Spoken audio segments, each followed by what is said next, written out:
Welcome to our first Lunch and Learn of 2022.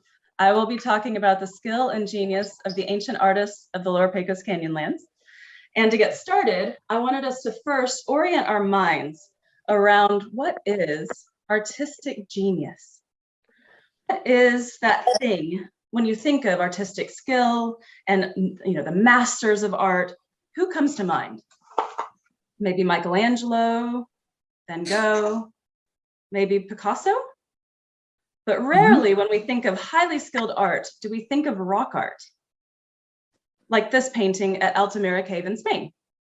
But this is what Pablo Picasso said when he visited Altamira for the first time. He came out shaking his head and he said, "In 15,000 years, we have invented nothing." He was so awed and moved by what he saw. An art critic, writer, and painter, Theodore Wolff, said in a fascinating article about artistic genius in 1982, artistic genius has the ability to transform the cultural landscape, to alter our perception of a facet of reality or reality itself. And I think that's pretty spot on. And that is a really, really good place to start to talk about the rock art of the Lower Pecos, because this art truly transformed both the cultural and the physical landscape of this region. It was permanent, physical manifestation of a worldview that was the deep and meaningful reality of the people that lived here. For those of you who are new to the Lower Pecos, I'm going to give a quick primer.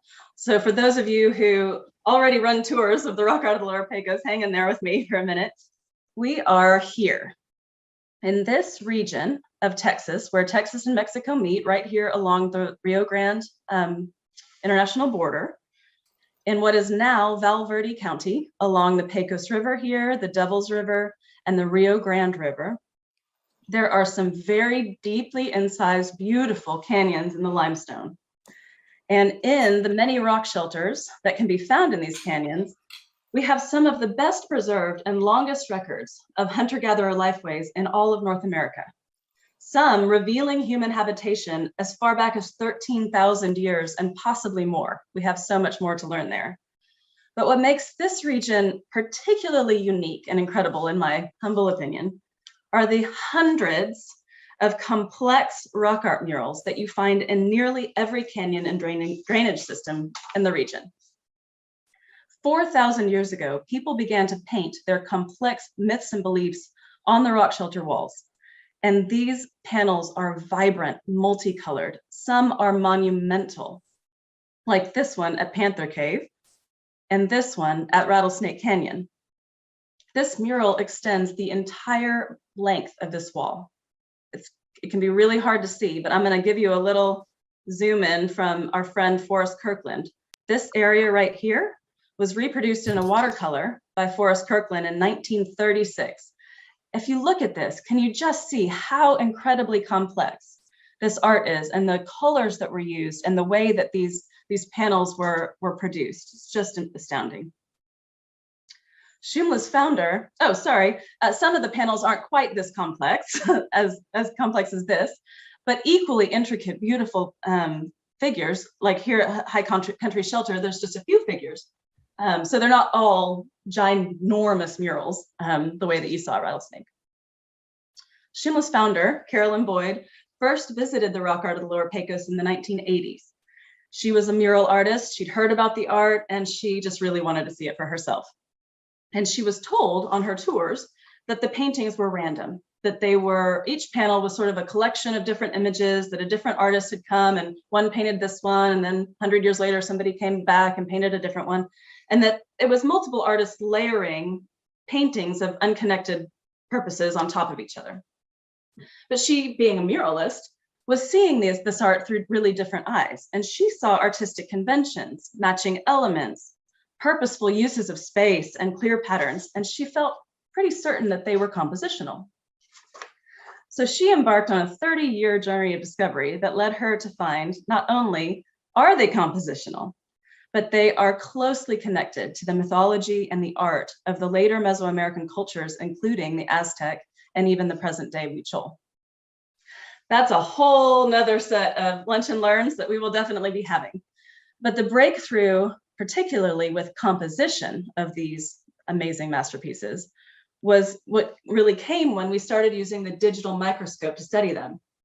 With the digital microscope, here you can see at the base, it's really just the size of sort of 2 double D batteries. It's very small, but it allows us to take a microscope into the field and take microscopic images, like this one here at the top, of where the paint layers overlay one another. And with that, we can create a matrix of how the mural was painted. And Carolyn made an astounding discovery.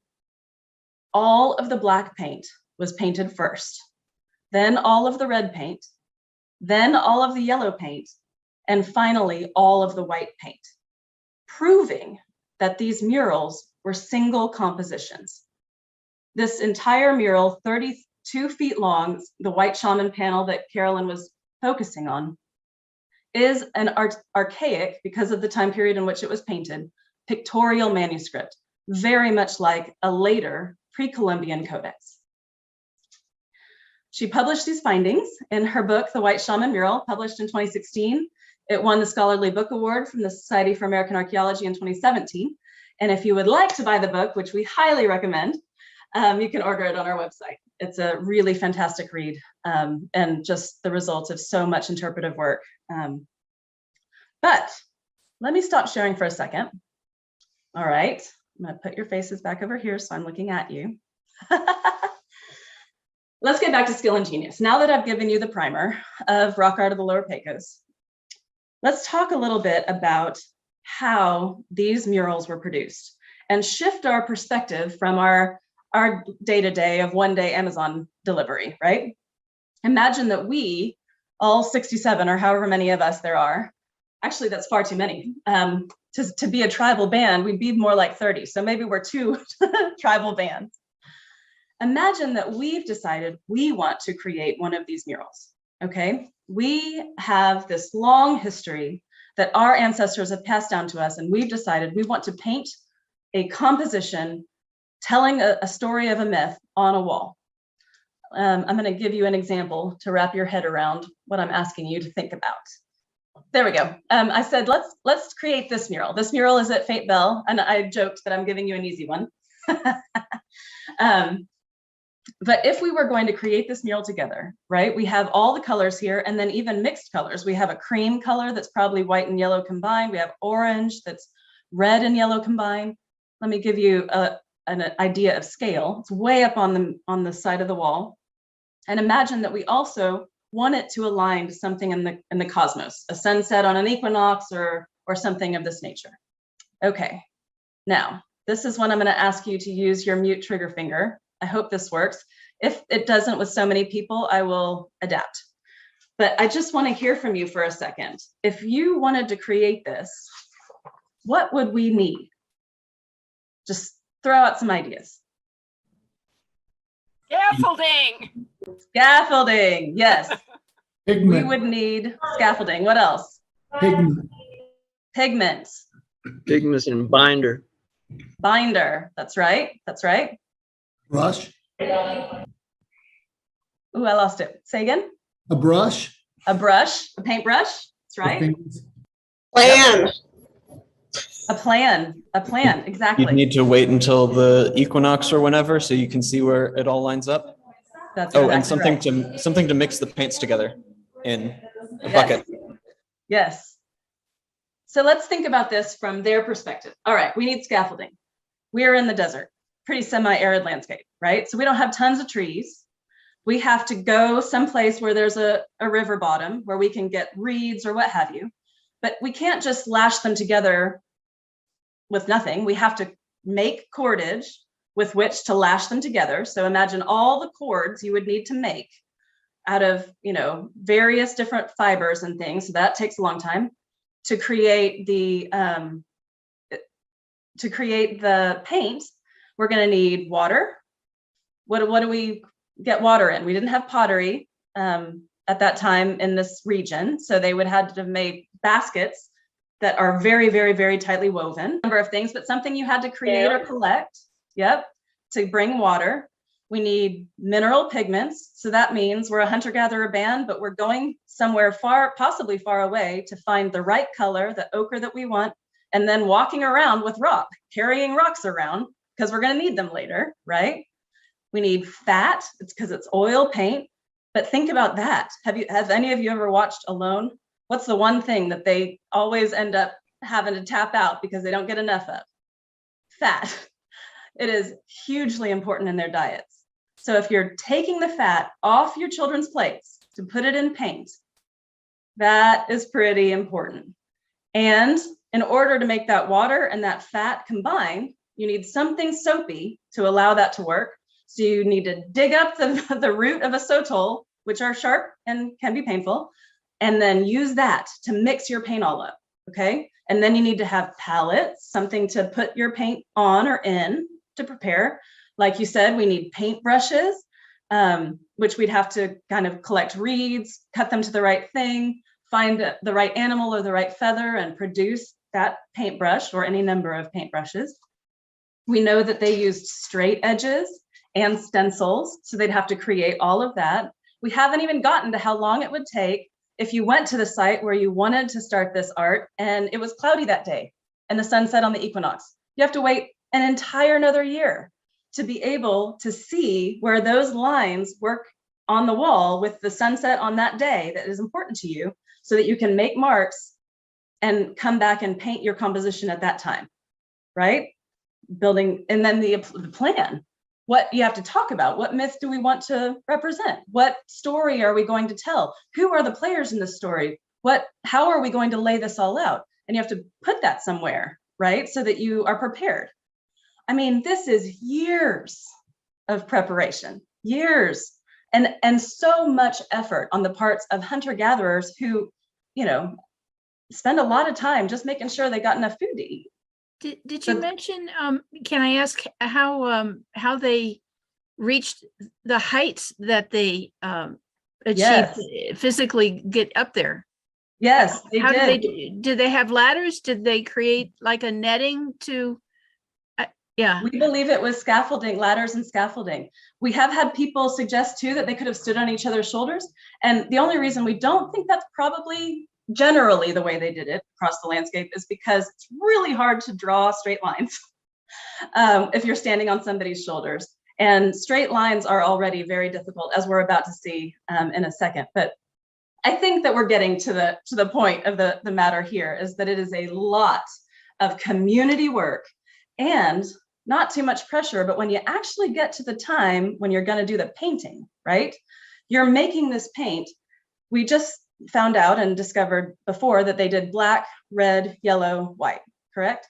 Well, that was highly symbolic, and that is all discussed in the book, and we'll talk about that soon at another Lunch and Learn. But it's also really practical, because you certainly wouldn't want to create an entire palette of all the colors you're going to use and then allow any of them to dry out as you're using one, because then you're going to have to go get more water and you're going to have to take more food off your plate and you're going to have to do all these things. So it makes a lot of sense to create that black and use that up, and then create that red and use that up, you know? So, I mean, they're just so skilled.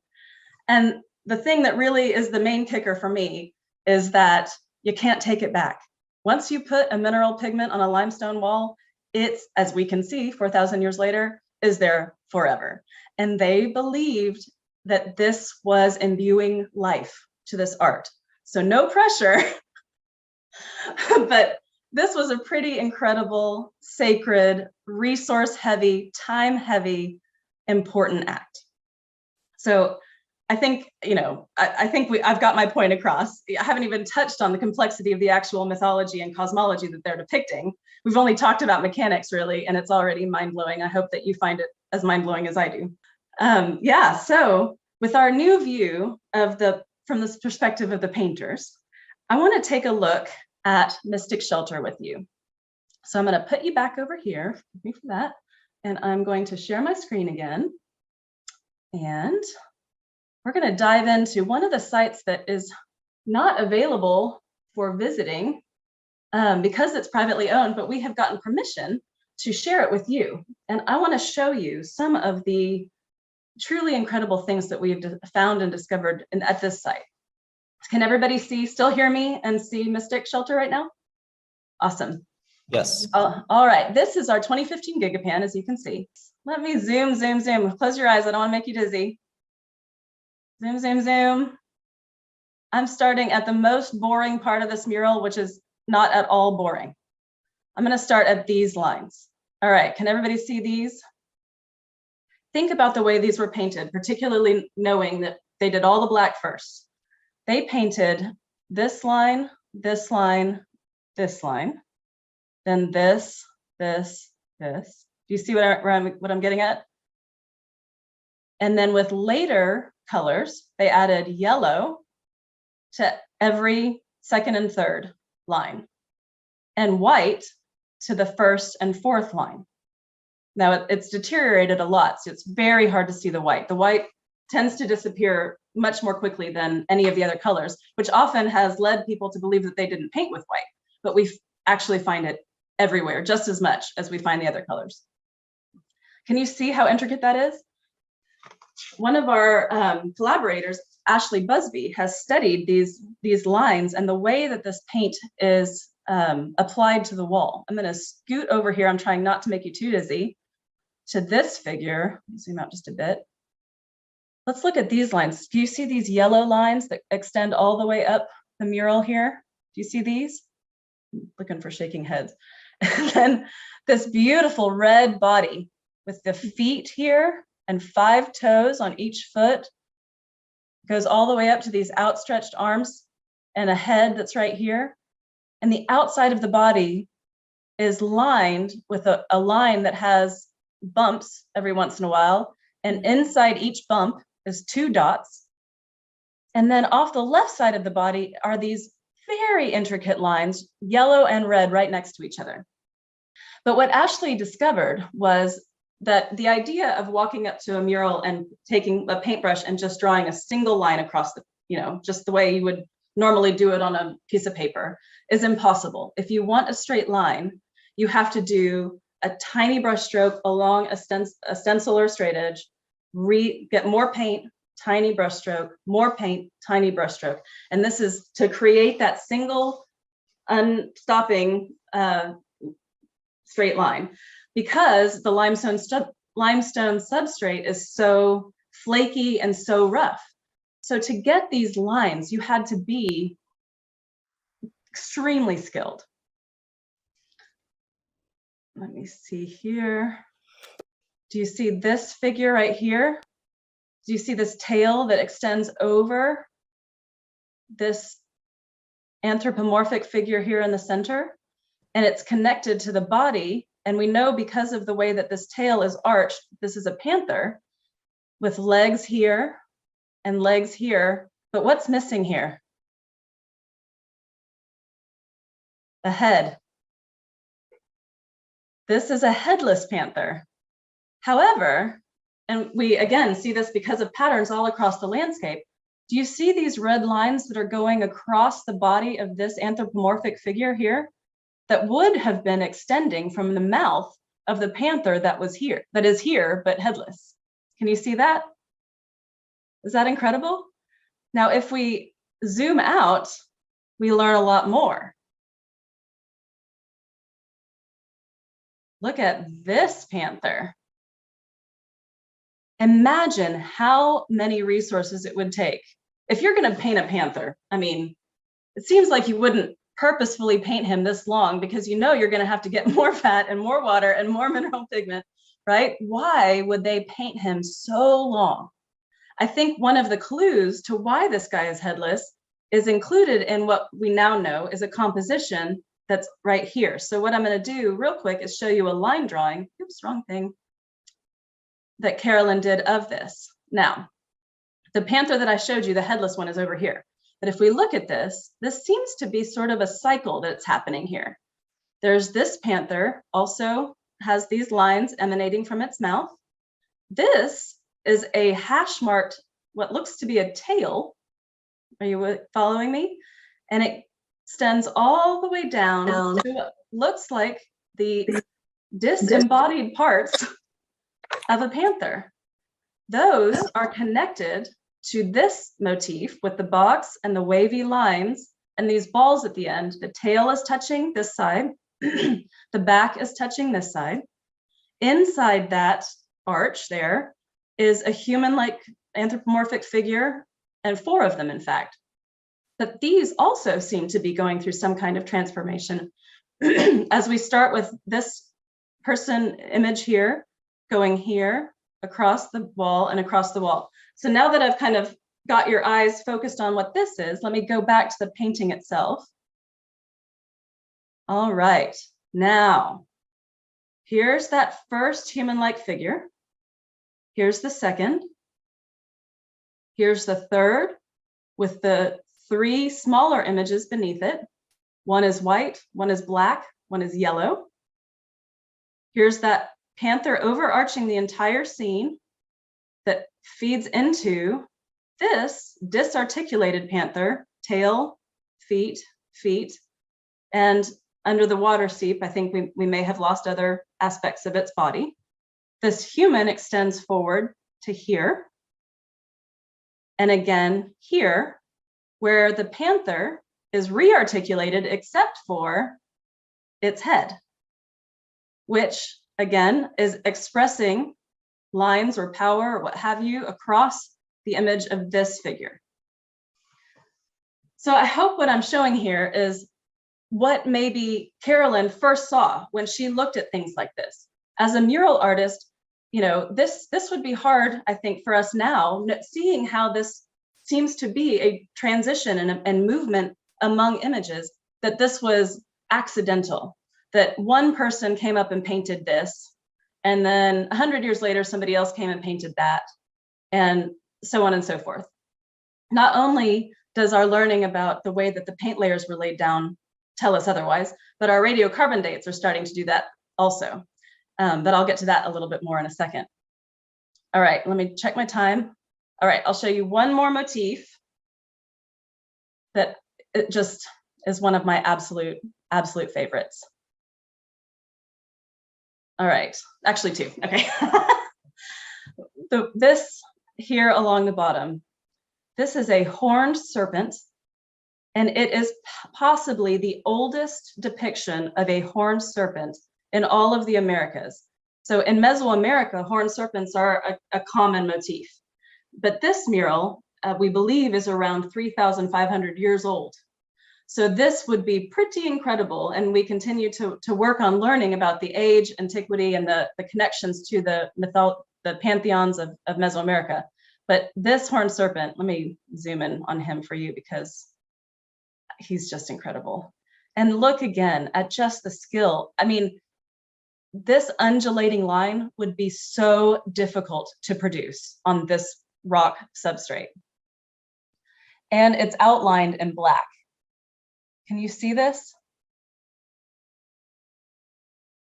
And as you get closer and closer, you just start seeing even more and more intricate lines. Look at these lines beneath that figure. Do you see sideways figures? Their feet are here, and lines here, they're super long, and they appear not to have paint inside of them, though we'd have to look really closely to be sure it wasn't painted in white. All right, and let me go up to one more,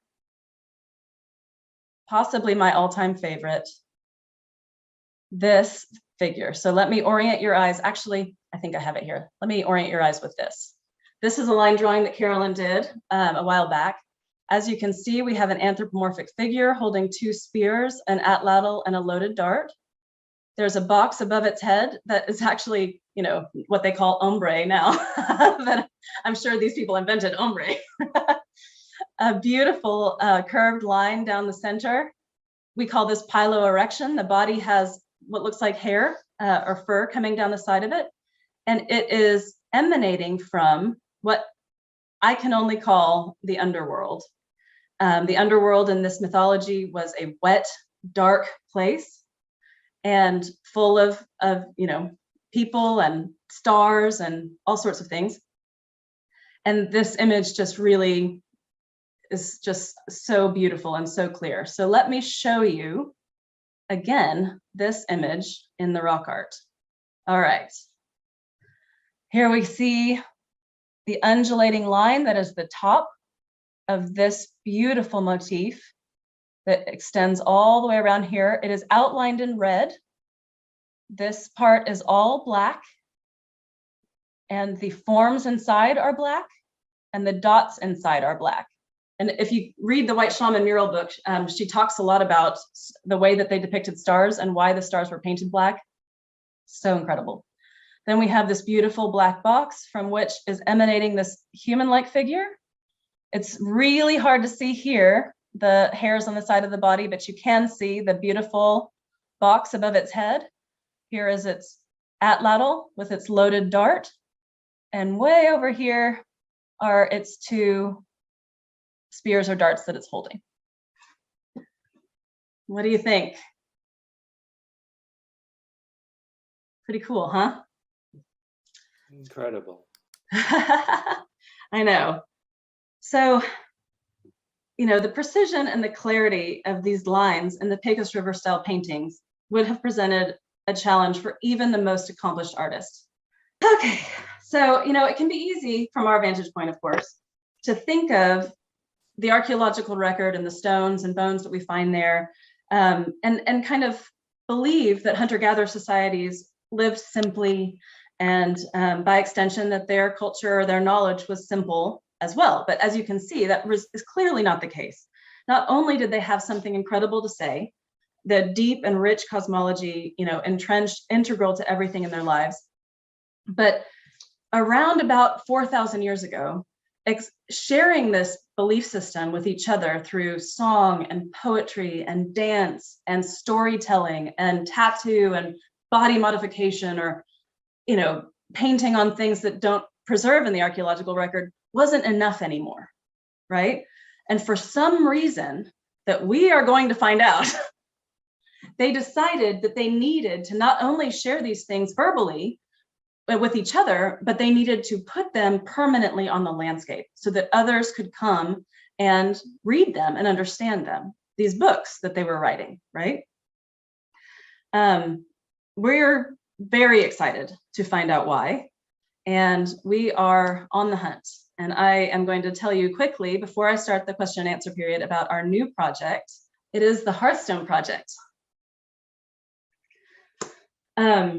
It's anchored in science, art, and indigenous knowledge. It's built on our 4-year project, the Alexandria Project, that we finished in 2020. We are very excited to say it is endorsed by the National Endowment for the Humanities and the National Science Foundation. And it is named for the fire hearth. The hearth was the focus of life and food preparation in Native American culture. And, you know, the hearth was at the center of the house. It was functional, but it was also very symbolic. And in Mesoamerican households, the hearth was made of 3 hearthstones or pillars, as you can kind of see here on these images, these 3 hearthstones beneath the clay griddle where the food was cooked. Like that Mesoamerican hearth, our Hearthstone project is based on 3 pillars of inquiry: archaeological and chemical science, formal art analysis, and indigenous wisdom. We are going to be identifying and photographing pictographic elements, doing far more digital microscopy, and getting radiocarbon samples from over 10 sites across the landscape so that we can produce a reliable chronology of when the murals were painted and align that chronology with the dirt archaeology that has happened in the region by our friends, Ancient Southwest Texas Project, and a bunch of other folks that we work with all the time, and just, you know, really, really dig into how and why this art was first produced and when the production ended. We're also going to do formal art analysis, conduct, analyze the compositional structure, identify relationships among the figures, create written descriptions and artistic reproductions, including full-scale renderings of the sites that we will focus on, which I haven't mentioned yet, are Halo, Shelter, Panther Cave, and Rattlesnake Canyon first, because those were the top 3 on our Alexandria Project triage list of most complex and most endangered. And with those full-scale renderings, Carolyn Boyd and Phil Daring will travel to Mexico, the Sierra Madre Occidental Mountains, and visit with the Huichol community and record how our Huichol consultants relate those images with their cosmology. And that will really help us to unravel the art, not only the way it was produced, but also the meaning of the art. And that is something that we have wanted to dive in for so long.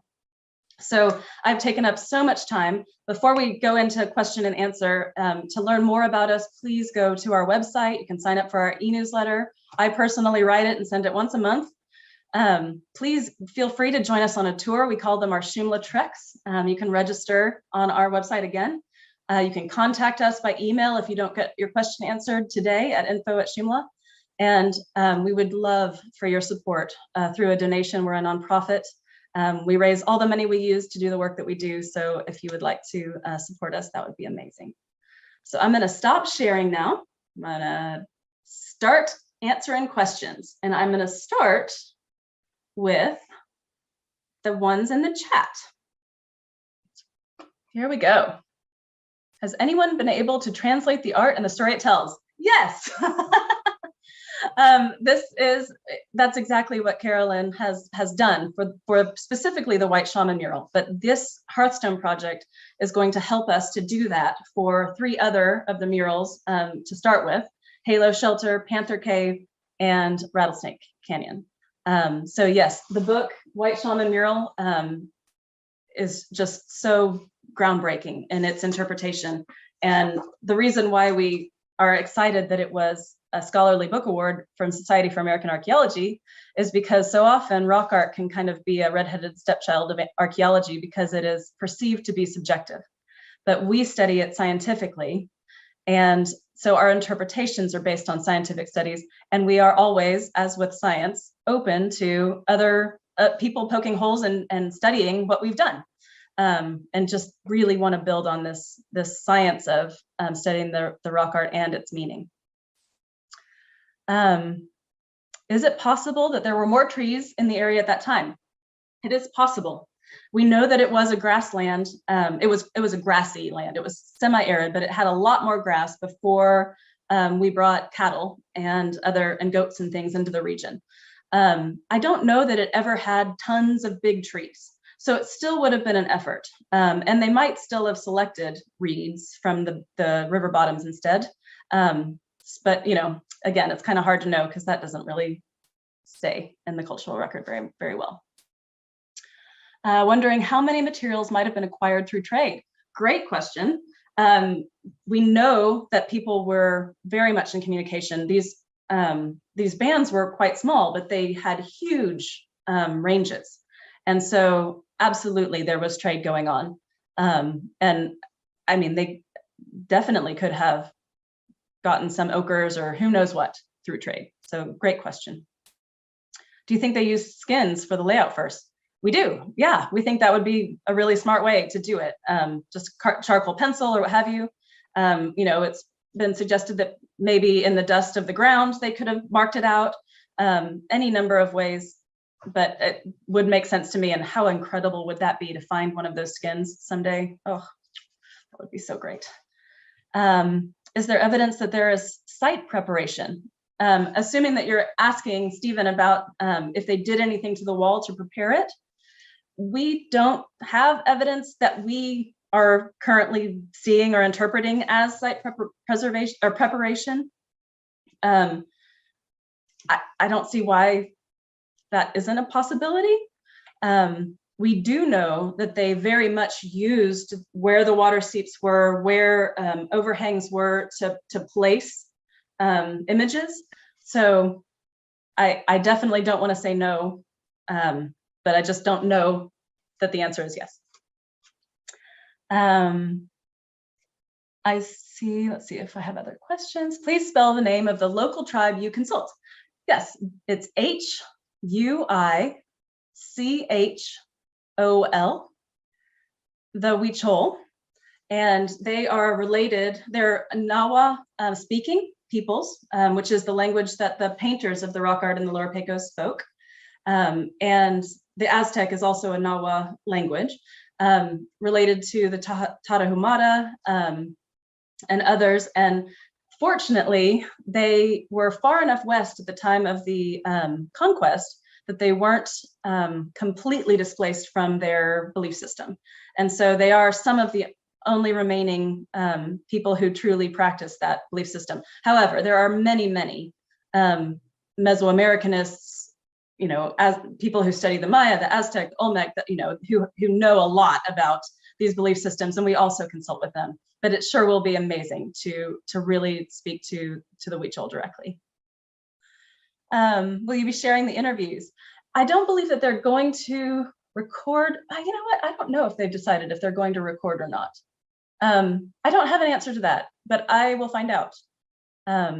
We are working with ethnographers who have worked with the Huichol for over 30 years. So it's a really big deal that they are allowing us to come and speak to them. And so it's a pretty incredible opportunity. I don't know how these interviews will be recorded, but we will definitely be sharing what we learn. I'll find out the rest. How many of the pigments are organic? None. I know it sounds crazy, but as far as we can tell from the studies that we've done, every single one of the pigments that we have seen and studied was a mineral pigment. And that is pretty incredible, and was a surprise to us. But yes, they used manganese for black, they used iron oxide for red and yellow. We do believe that they may have gathered yellow iron oxide and burned it in order to make it red. Because the red is symbolic of flame and fire, that would have been very symbolic. So it just adds another layer of complexity on preparing to create these murals. And we are just now learning what the white pigment is, and the word has flown out of my head. Vicki, do you remember the recent discovery of what the white pigments were? Dr. Steelman thinks it might be gypsum. Gypsum, that's right. Yeah, pretty cool. So we do know that in Mesoamerica, when they're creating the codices, they would use organic pigments. Oftentimes they would use both mineral and organic pigments. And in a single composition, based on studies, they have discovered that they would use red made from an iron oxide when they were talking about the underworld or depicting the underworld, and red from cochineal or another organic pigment when they were depicting the upper world. And even though on the page they look exactly the same, so you wouldn't by eye know that that was the case, it was because when they created these, they were creating life. They were, it was very meaningful, very sacred. It was important at that time or in that moment to separate the base of their pigments. So we sort of expected to find organic pigments, but we haven't yet. Let's see. Would it be too large of a leap to think that the personal preparation of the artists through personal or communal ceremony was part of the process? No, not at all. I think that we assume that there was some kind of ceremonial preparation or aspect to this. We don't know what that was, so we can't, publish that we know that happened. But that would make absolute sense because we know that everything they depicted was sacred and meaningful. It would seem funny if they were flippant about producing it. Hope that Hearthstone discussions with Indigenous people will be available somehow. It would be very interesting to hear. I agree with you. I will find out. I don't believe these ancients ever saw a panther. That is fair. I am using the word panther, and that is a catch-all for any feline. Most of the time in our research, we use the word feline, but when we're doing kind of lunch and learn type things, we generally use the word panther because people recognize what that is, and feline sounds weird. But yes, that is fair. Cougars, jaguars, any number of feline type animals could be depicted in the rock art. Any evidence of use of piles of rock to access a wall? No evidence of that. Wasn't the canyon less deep? The water was less deep. The canyons were deeper because the water level was far, far lower. So that's an interesting observation. Of course, when the Rio Grande was dammed to create the Amistad Reservoir, many sites were inundated, and now the water levels are very high, which is one of the reasons why Shumla is so busy documenting these sites, because they are endangered by water erosion because of the changing water dynamics. We've never seen evidence of the use of piles of rock to get to the wall. That doesn't mean they didn't, but we haven't seen evidence of it. No evidence of cochineal on any murals, none as yet. And last two, before we open it up to microphones. Were there art specialists doing the work, or general population, or priests or shamans? Great question.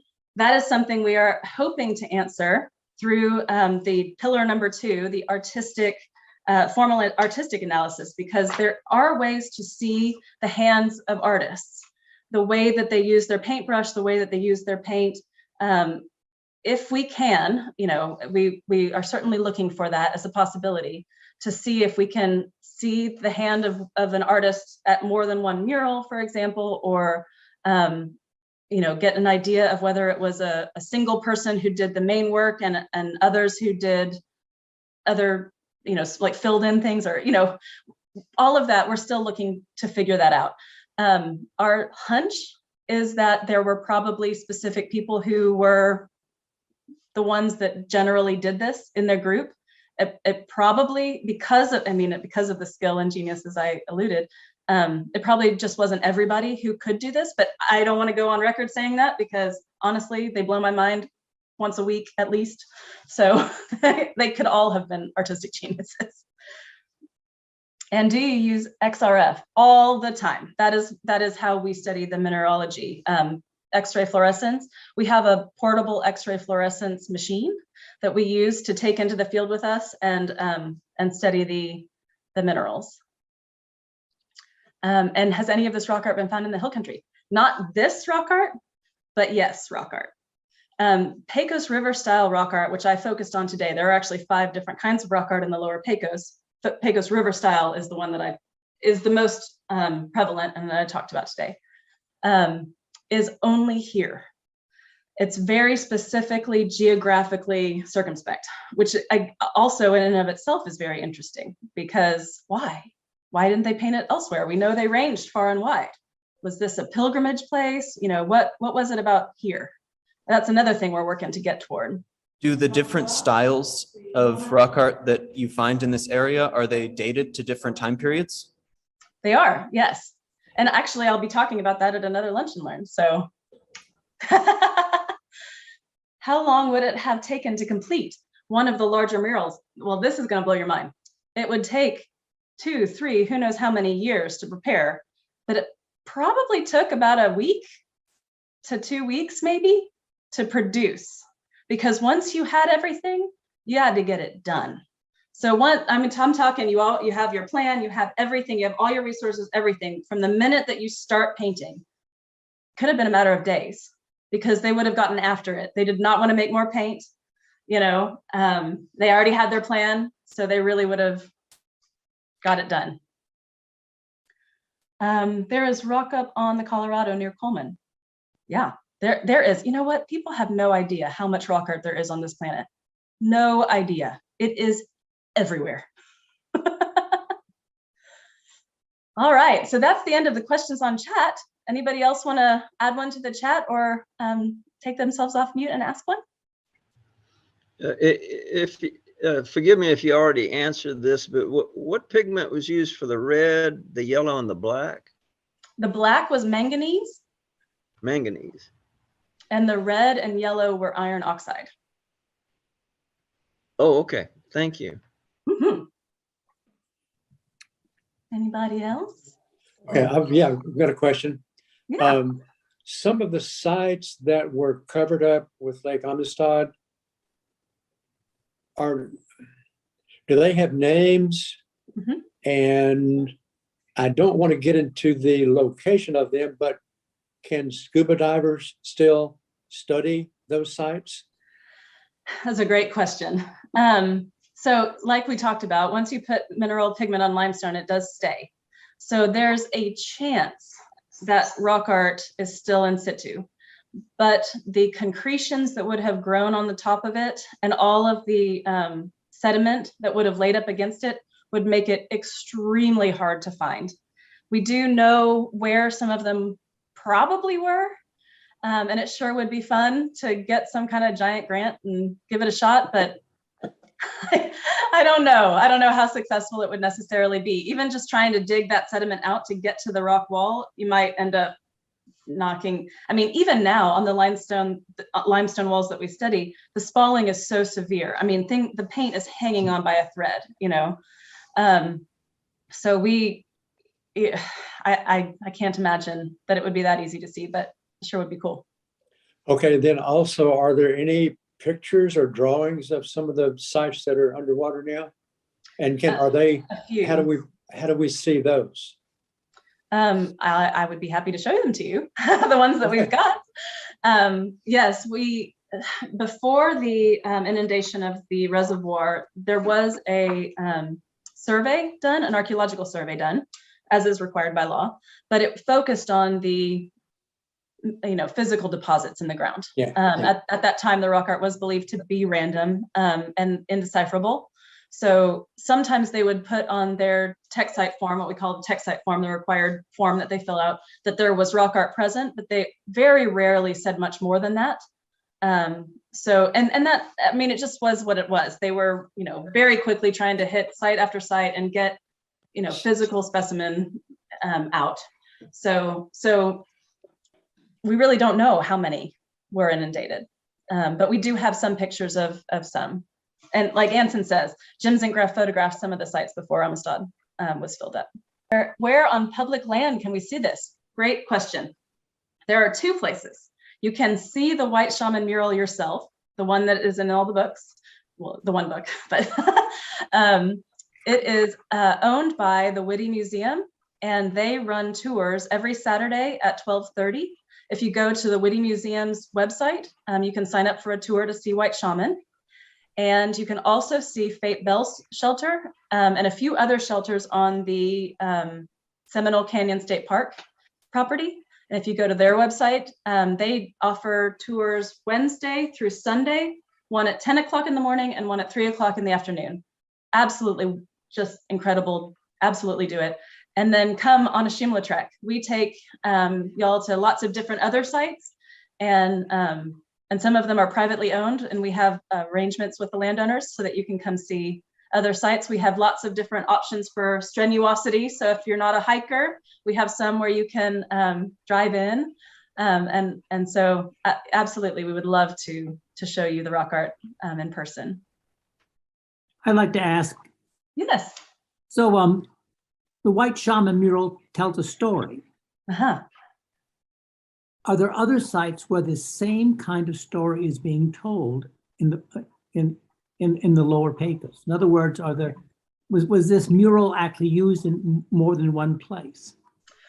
So the same mural has not painted elsewhere, but yes, we find a lot of the same figures, which tells us almost like if you saw a picture of a woman with snakes for hair, it's Medusa because that mythology. But she could be grimacing, or she could be holding something, or she could be doing whatever. But as long as she had those snakes for hair, you'd kind of be able to tell who she was and what she was doing.